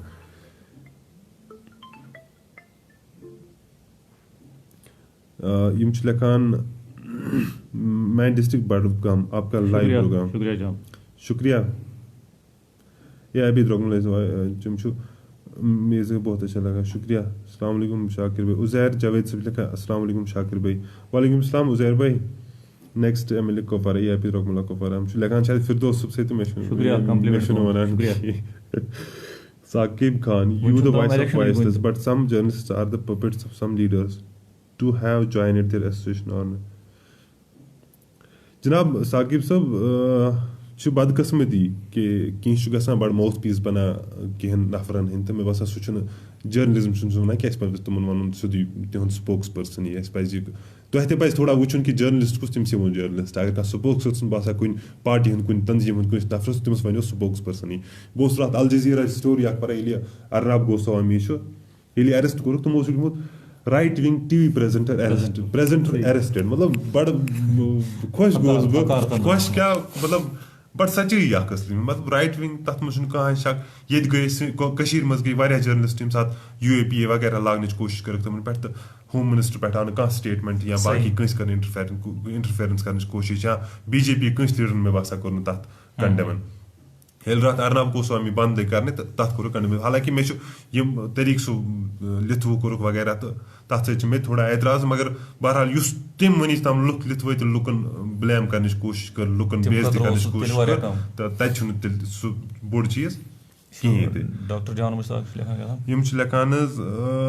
यूदु भाई सब साकिब साहब Malik Shafik and what are your views regarding the filing of proxy candidate by PhGD for upcoming DDC UK People's Alliance for Bukhari race? Do you think that the usual proxy candidates contesting elections on the side and on the other side their leaders will ask for boycott? Yeah, they have to issue a statement over it. तम हेकन यह मतलब सह तजब्जुल थत कहें तम हेकन दौरा मेयार थत कहें they should come out they should say directly people whether they are contesting the elections और नॉट इन पज क्लियर कर people have a right to ask them सही लुक हेकन प्रिस तम क्या रोज बे वक्ती कर फर्स्टली क्या रोज तो इम्स लेखा इम्तियाज वन say what about Trump is gone now Trump should द्रामत almost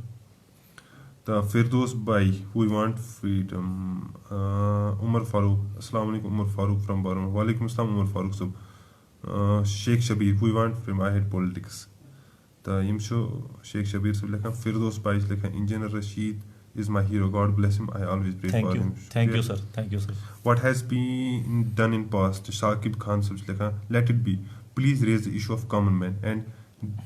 here to those who are unheard everywhere. Shakib sahab ताज कत में तक असल नहीं रहा कि मतलब इस पे गिव अप करन कहीं ते इस वो एक करन क्या करने सुन रहा हूं हालांकि हमें इस दुनिया में रहना है इस दोह करन इस पन फ्यूचर्स पन बच वगैरह तमन दोह करन इस पे पन राइटन खतर बड़ जदोजहद करने की कोशिश करनी इस पे पथ रोजन कोशिश करन कहीं हालांकि अगर इस पथ रोजन कोशिश करो तो मैं बस ऐसा सो बड़ गुनाहगार अल्लाह ताला से पकड़ सो प्रिस पगा यम साथ तोह थी कह तुथ चीज गो युस न एक्सेप्टेबल उस तह क्या करो तम साथ तुह तुझो आवाज मैं अल्लाह ताला प्रिस मैं बस इस पे तथ बारस में पे बड़ सिंसियर रोजन तो रयान सब जो ना स्टूडेंट्स के फ्यूचर के बारे में बात करो उनकी तरफ कोई ध्यान नहीं देता फ्यूचर खराब हो रहा है कश्मीरी बच्चों का बिल्कुल स्टूडेंट का मैसेज यूनिवर्सल मैसेज आप पढ़ाई करो और पढ़ाई खतरनाक एजुकेशन सुन कहाँ alternative you have to top all over इन खतर सुन कहाँ अल्टरनेटिव सक्सेस नो शॉर्टकट वनिस ताम उस कंपटीशन कम बिल्कुल सही ज्यादा ओतम उस स्टेट मेरिट करन क्वालिफाई वंकस तो नेशनल मेरिट क्वालिफाई करन इसलिए बेसियम अगर का मतलब नौजवान मतलब 12th या 10th या 11th स्टैंडर्ड्स में परान बह वन तमन बड़ अत स्टेज में बड़ प्रॉब्लम रोजान अस कम बासान कि यह एग्जाम क्वालिफाई कर बस तुम रिक्वेस्ट कर हैंडफुल रिक्वेस्ट यह एग्जाम क्वालिफाई कर यह बेस बना यह कुन कहीं लगा ये सात कहीं ना लगा सीर से अगर यह बेस बनो गोडनी स्टोरी बनो असल दूम स्टोरी लगो अगर तुम दूम स्टोरी बनो असल त्रीम लगो अगर तुम गोडनी स्टोरी खराब गो गो बड़ महाल तुंद खतर यह रिकवर कर इसलिए पे बन पे नई खाल मतलब लॉकडाउन या ये हालात खराब यम हेको एक्सक्यूज दिथ कहें मतलब our students had been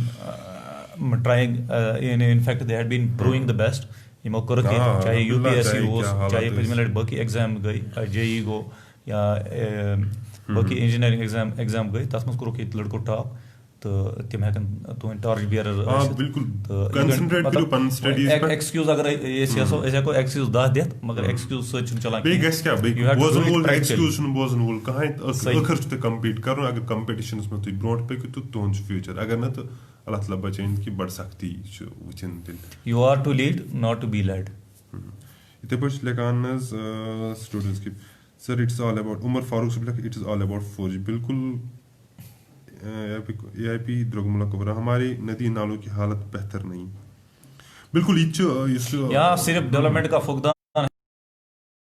ये ग्राउंड पे कहीं पे भी नहीं है और मतलब लुकन तो गवर्नमेंट दरमियान इलेक्टेड रिप्रेजेंटेटिव कम करा वो अब की बार काफ़ी ज़्यादा बढ़ गया है मतलब शाकिर साहब करन में सेकंड कि करन में इतफाक में बासान कि गवर्नमेंटस तो पब्लिकस दरमियान गैप रिप्रेजेंटेटिव लोकल रिप्रेजेंटेटिव तमो सत कुछ हद तम रसोई मिलान मगर मे बासान आज तिस रसोई तो ग्राउंडस पे तो क्या कंटिन्यू कनेक्शन को ठीक तो बह वन कि मतलब रसोई लुकन हज गवर्नमेंटस तम सह गैप गमत सह ज़्यादा वाइडन गमत तो ये पूरा करान ये लोकल रिप्रेजेंटेटिव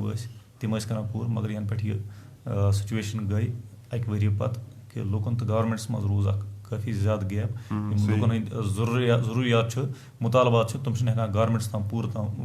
वात कहें तो बेस विकास की जो ये बात कर रहे हैं ये तो सिर्फ कागज़ों में है ये सिर्फ मीडिया पे है और कहीं पे भी ग्राउंड पे बिल्कुल भी नहीं है तो चाहे आप पावर वो तो कर्टलमेंट कजा ज़्यादा इनफैक्ट या श्रीनगर मज कर्टलमेंट गाँव की बात ही नहीं है एक्सट्रैक्शन सैंड वगैरह एक्सट्रैक्शन हाँ बिल्कुल काफ़ी ज़्यादा नॉन कश्मीरी प्लेयर्स अनिक तथ मज कन्फ्लिक्ट से बड़ हिट गमत रोजगार थोड़ा कंपनसेट गई मतलब सरकार आव जरवन कह तमो दोक ये कंपनसेट तो गोस यह लॉस गसन कह यह बड़ अफसोस कत इथे पे लेखान Dear we are familiar, Dr. John Mushtaq Sab. क्या कश आज़ादी तुम ब्रो लेखा may Allah bless you more and more अल्हम्दुलिल्लाह शुक्रिया थैंक यू क्या किशा शहजादी तो डॉक्टर जॉन मुश्ताक साहब लेखा Dear we are familiar, even every Kashmiri is known for such so-called democratic setup in the conflict zone like Kashmir. Kindly speak your side. Do you believe it in illegal occupation by India? Which is one ke I am Indian by accession. Accession was gomut sos ke termin pe gomut agar tat se se Hindustan banamit magar tat problem karna maybe by compulsion यह क्या हालात बनामित यह बड़ अफसोस कत यह सोन दिल दुखावान हर कशर हर अकिस कशर दिल दुखावान बिल्कुल अगर मतलब इनकलेशन थोड़ा हिंदुस्तान सशरन मतलब चाहे तुम पता इलेक्शन मज पार्टिसिपेट करान या मतलब in fact one must constitution Hindustan world मज मान कॉन्स्टिट्यूशन मतलब यूत सेक्युलर लिबरल मतलब फिर तो वो दूसरी बात है कि मतलब उस पर पोलिटिकल पार्टी मतलब अत इम्प्लीमेंट करान कह तिथ पे अगर कॉन्स्टिट्यूशन वो अगर सो इन ट्रू स्पिरिट यह मतलब इम्प्लीमेंट करना तो मुझे नहीं लगता कि ऐसी डेमोक्रेसी कहीं पे भी है तो अगर तिमन कंडीशन पे हिंदुस्तान सत रोजो कि हमारी with dignity and as per the aspirations and sentiment of the majority of the people तो अशुन का एतराज Irshad Farooq sab lekha how many journalists are there in Kupwara is everyone holding camera and mic a journalist must play Irshad Farooq sabun concern ki yemis camera to mic as bano journalist bilkul bano journalist ki magar कुछ journalist छ different term मे छु बसम कि बुशनु qualify कर बकर थोड़ा add आद को बिल्कुल मैंने डिग्री भी की है काफी सारी बिल्कुल सब बड़े न्यूज़पेपर्स के लिए लिखता भी हूं इस पर डॉक्टर छ मैं को बाज़ाब्त एक एग्जाम क्वालीफाई करनी या चाहे नेबर करत डॉक्टरी या कहाँ चीज इथे पे गोस यत मतलब हेर किन आसन का चेक बॉडी यम क्रेडिबिलिटी वुशान क्रेडेंशियल्स वुशान कि यम क्वालीफाई करान to be called a journalist और नॉट आज गोस मे बी अगर डिस्ट्रिक्ट लेवल पे कहीं एटलीस्ट स्टेट लेवल पे तो मतलब every Tom Dick and Harry गोस आसन जर्नलिस्ट बड़ टर्म स्मार्ट थोड़ा रिपोर्टर प्रेस स्मार्ट मोबाइल तुलन पन तो लजन रिपोर्टिंग पाछ मेला अनड्यू लिफ्ट के लोगन अनड्यू लिफ्ट लोगन ते थोड़ा रिसर्च करन कि वुचन किम सोनो जर्नलिस्ट क्रेडिबिलिटी सही किम सोनो जर्नलिस्ट यु छु गसन जर्नलिस्ट टर्म से छु गसन दोक नाइन से फिजु गसन इशाल से बुझु कहत म्यून बोनते यह है कत कि अगर कत ना माइक तुलान यह सु फील्ड ये सर्वाइव कर बड़ महाल कि यह हेकी मतलब अगर नफरस मज कैपेबिलिटी कि पोटेंशियल यह हेक सर्वाइव कर तुल 5 दोन माइक नीर मगर 5 दिन के बाद इसको घर पे बैठना पड़ेगा क्योंकि ये सर्वाइव नहीं कर सकता है ये बुझ लगे तो यह फंस पाने तो इसलिए तुम मे बरो फिक्र कि यम फेक वगैरह तो अलहमद इंशाल्लाह उम्मीद कि हम गसन पाने आउट तो इस लगे पाई या पी द्रोगमुला कुपवारा द्रोगमुला में बच्चे दान के खेतों में खेलते हैं। अच्छा, दान के खेतों में खेलते हैं, ग्राउंड की जिक्र कीजिएगा जनाब। बह क्या तो डेवलपमेंट कत करा तो डेवलपमेंट नश गोसान दूर तो ग्राउंड कत कि सह क्या अवेलेबल अनफॉर्चुनेट यह क्वेश्चन मार्क कपवरिस वनिस तम रिप्रेजेंटेटिव इनफैक्ट मिनिस्टर ते रूद पार्लियामेंट मेंबर ते रूद MLA वगैरह गए इनफैक्ट रूलिंग पार्टियन मज मगर द्रोगमलिस हेकुक ग्राउंड दिथ कह दिस इज अनफॉर्चुनेट। ये बदकिस्मती क्या हो सकती है तो बे मे बासान पत करो बेमन लूकन पे भरोस यह नाइंसाफी पानस पानस सर तो पे बचन सर फ्यूचर जनरेशन सर नाइंसाफी। फिरदौस भाई अस्सलाम वालेकुम सर, आई एम फ्रॉम कोपरा। वालेकुम सलाम फिरदौस। वालेकुम सलाम। मैं नाम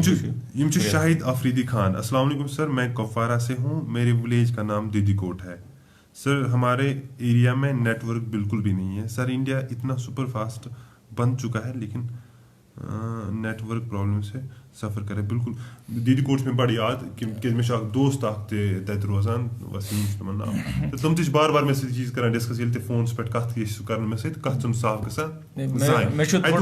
BSNL टावर यह मतलब आज ब्रो कह वरी मे स्टोरी तक फिर कर्म तत BSNL टावर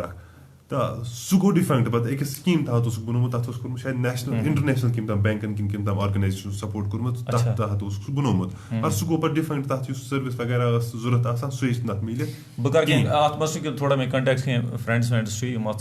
कंपनी सत डील कर बह कर तिमन सत कत क्या कॉर्पोरेट वर्ल्ड यह पन प्रॉफिटेबिलिटी वुचान गोड़ यम अगर सब्सक्राइब ये मतलब ओबियसली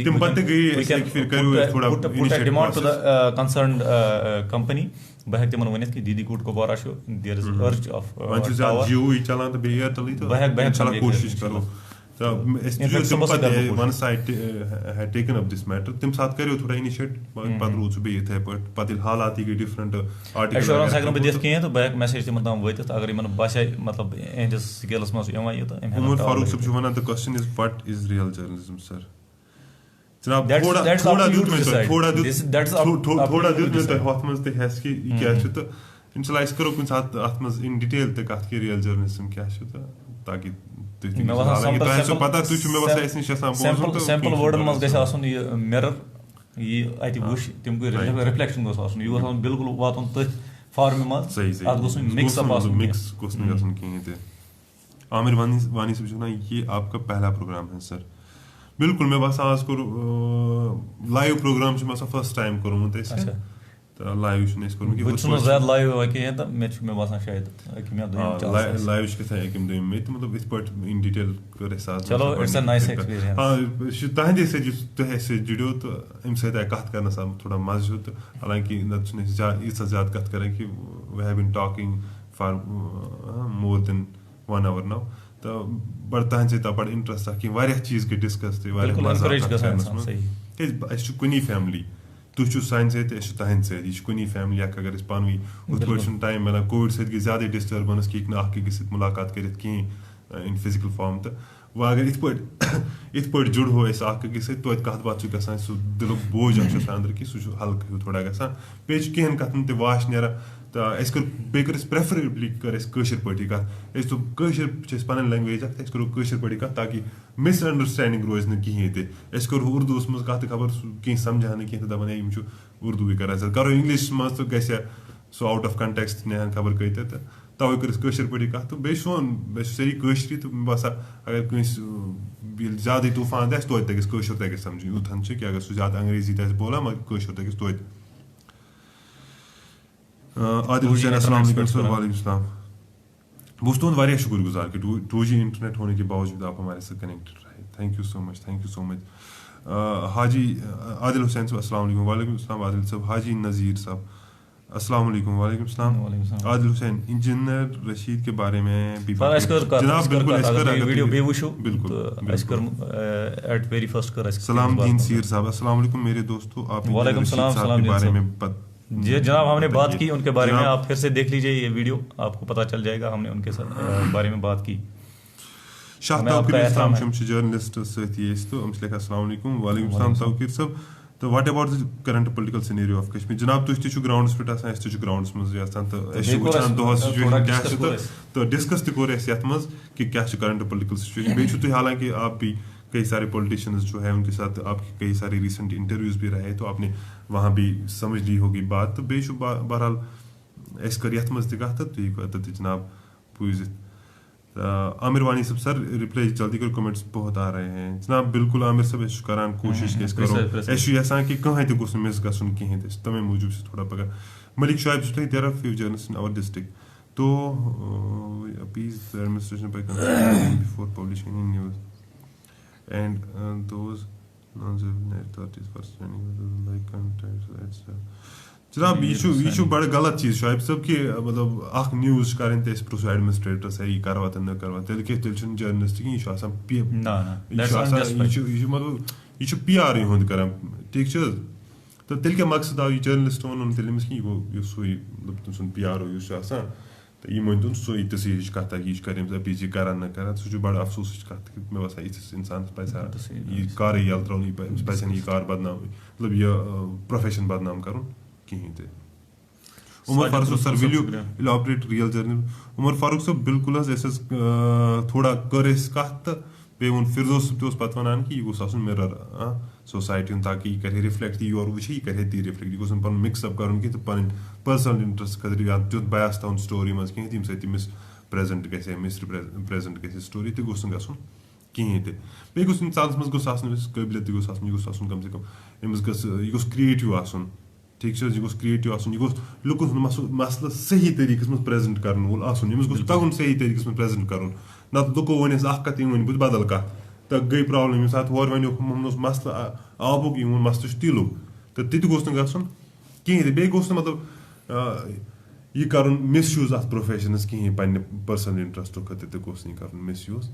कहीं बे गस वेल रिसर्च स्टोरी मतलब यह गोस कि एडमिनिस्ट्रेशन खिलाफ गई स्टोरी तो तथ बेसिस कहें स्टोरी गस बैलेंस्ड स्टोरी गई तमाम पहलू एक स्टोरी तम गई तथ मेंशन करना ताकि अकिस पर्न वलिस मिले यह परा नॉलेज तो बे सह समझित यह सही तरीके मज अगर सह रिजॉल्व कर कोशिश कर मतलब कहें इंडिविजुअल लेवल पे कह इशू रिजॉल्व कर कोशिश सह हेक तेली कर सही ठीक ठाक इन्फॉर्मेशन आस कौस्लिक एक्शन होना जरूरी है नहीं यह तरान फिक्र कि क्या लिखान काउंसिल इलेक्शन अच्छा काउंसिल इलेक्शन जनाब तो यह करो डिस्कस क्या मे कर डिसक्रेडिट चीफ मिनिस्टर तम तो काउंसिल वलिस क्या कर सह कुछ तरह कर ex chief minister Mehbooba Mufti Farooq Abdullah Omar Abdullah तहज क्या हालत पोत बनाने कि तुम हेन लुकन खत स्टैंड नित कह वो हम क्या कर जान रब्बुल आलमीन डे टू डे मसलो ठीक हम मतलब तुथ बोड़ चीज डे टू डे मसले वो तो अल्लाह ताला बेहतर जाना चलो इम्तियाज़ वानी साहब एक पेज बनाओ हफ्ते में एक बार अपनी लोगों से बात करो जनाब बिल्कुल इम्तियाज़ साहब ऐसा सो इंशाल्लाह कोशिश करें कि ऐसा सो तुझसे जुड़ने की कोशिश करें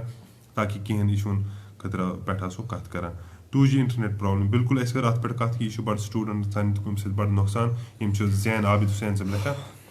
तो सन बाकी बिजनेस रिलेटेड बरदरी सन या बाकी मे बस आज तमाम चीज़ इंटरनेट से पे गसान इसलिए बड़ा इंपॉर्टेंट अत पे कोर जनाब डिस्कस सर जी आशीपुरा में IAY का बड़ा घोटाला हुआ है प्लीज कार तारीख सब लिखा अशपुरा IAY इंदिरा आवास योजना तथ बनो प्रधानमंत्री आवास योजना पे ब्या ना PMAY शायद तो यह मिलान असिस्टेंस गरीब BPL फैमिली गरीब फैमिली कह सोर्स तुथ कहीं सह पन मकान कंस्ट्रक्ट कर गवर्नमेंट तरफ असिस्टेंस मिला ताकि तुम हेकन पन मकान कंस्ट्रक्ट कर हालांकि अत मज सही कि वारियो जायो पे आए इन्फॉर्मेशन कि अत घोटाल गुमुत कि पन यार दोस्त रिश्तेदार तमन आमुत इशू कर तारिक साहब बहुत एश्योरेंस दिवान तुम कंसर्न अथॉरिटीज बह वात तिमन ताम यह मैसेज इनफैक्ट वन तो वो क्या तम क्या पवारस मज केस तो DPO शुजात साहब तो I had taken up the issue once with Shujat साहब तो मे बसान इंशाल्लाह कोशिश कर तुम तुम वुचन यमन जान गसन तो तत कर वेरीफाई कि मिस यूज मा आमुत फंड्स कर तनवीर हुसैनी लिखा अस्सलाम वालेकुम अस्सलाम मुश्ताक साहब लिखा पावर डेवलपमेंट की भी बात की जाए मेरे एग्रीमेंट एक PDP का और एक NC का, अच्छा 2 एग्रीमेंट है, एक PDP का। चलो मुश्ताक साहब वो तो फिक्र कहीं तो क्या एक्चुअल्स में वन तो यह बड़ प्रॉब्लम है कि ये फीस अगर मुतयन आमुत कर 300 या 400 एग्रीमेंट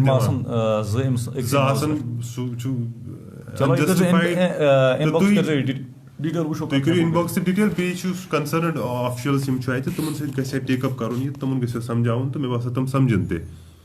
तो बेस अलमिया पावर ये वंद आ तो वंदस मज पता क्या हालत रोजान तो करो उम्मीद कि वो गोस ब्या 307 फट पे बड़ डेवलपमेंट तो अगर तथ डेवलपमेंट पैकेज कम से कम यह अक चीज ये पावर ये शायद कह Sajid Rasool Sahab good to see engineer Rashid साहब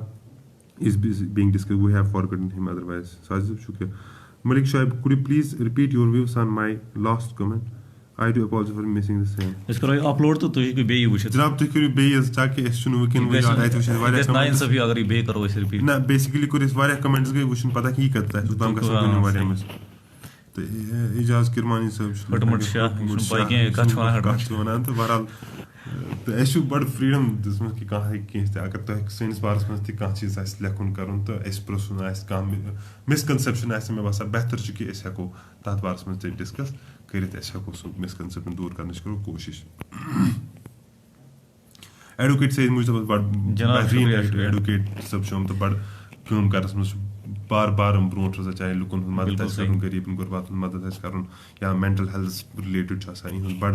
रोजान कि लुकन तम रीच आउट कर हम लेखान good to see both in one frame शुक्रिया एडवोकेट साहब उमर फारूक साहब लेखान something about so called Kupwara declaration जनाब उमर फारूक कुपवारा डिक्लेरेशन पे कर गई कत तुम ये साथ बे वो तो मे बासा तुम करो अंडरस्टैंड क्या तथ पे एडवोकेट सैयद मुश्तफा साहब लेखान कीप दिस इनिशिएटिव कंटिन्यू इंशाल्लाह श्योर एडवोकेट मुश्तफा साहब इंशाल्लाह कोशिश करो कि पन्न लुकन सत पन फैमिली बड़ बार फैमिली ये लच बद लुक तुम सत जुड़ने की कोशिश कर मुश्ताक बाट साहब लिखा पावर डेवलपमेंट की भी बात की जाए मेरे 2 एग्रीमेंट है तो मुश्ताक साहब कर अत बारस मज कि तुम करो कंसर्नड तो बे अगर डिटेल्स कुछ एरिया तो करो तुम we will take up the issue with concerned officer तो वो ये क्या issue what about Donald Trump बिल्कुल ट्रम्प गो नेबर तो बाइडन चांसेस मार वो थोड़ा सो गो डिले ट्रम्प थोड़ा ट्रम्पन कोर केस कशर पे तेज पहमत गो कहीं गसा हार बहरहाल कह कर बर्दाश्त अगर कुन अकिस लकटिस फील्ड्स में कुछ अल्लाह ताला बचन हार हुंद सामना पे कर तो सन रिएक्शन डिफरेंट तो अल्लाह ताला कर सारे कामयाब तुम ये मगर असल जायज मकसद मज कामयाब कर पीर इकबाल साहब लिखा sir 1% Nazir Ahmad Khan Wazir Ahmad has not received the IAY payment yet जनाब वो पाई कि अत बेसिकली अकिस गामस मज अकिस पंचायत हल्कस मज 4 या 5 IAY मगर अत 10 20 30 50 हुंद नाव लिस्ट बन जियो टैगिंग वगैरह आज कर सह गमज मगर पे पे प्रायोरिटाइज कर सारे खुद ज्यादा जरूरत कमिस गो सह दिमो तमसी तो मे बसान इकबाल साहब पीर इकबाल साहब तुम दियो नजर वज़ीर अहमद मज तमिस क्या प्रायोरिटी मज प्रॉब्लम कि अगर वो बदल चीज यह ज्यादा डिजर्विंग मगर दितमुत बेकिस तो तुम हूँ कुपवारा कुपवारस मज DPO शुजात साहब सह बड़ नेक इंसान अल्लाह ताला पौध कर्मित कि मे बड़ नेक ऑफिसर वुचमित मे बस अगर तुम तिमन इशू तुलो तो सह वो मे बसान इंशाल्लाह ठीक ठाक पे इंशाल्लाह करो तुम कत वो तुम कि तुम दिन अत नजर शेख साहिल साहब लिखा फिरदौस बाबा अपना दर्शन ही तो करते हमको दर्शन चला शुक्रिया कॉल अवे तो ये कुछ साथ फोन कर या इनबॉक्स में मैसेज कर तो I will love to meet you I will love to see you thank you for your Malik Sahil Sahab okay sir चला कत गई वारिया जीट मैं बस कंक्लूड करो वही बिल्कुल लिखान इम्तियाज वानी सब लिखान I request all people share it this good सब शुक्रिया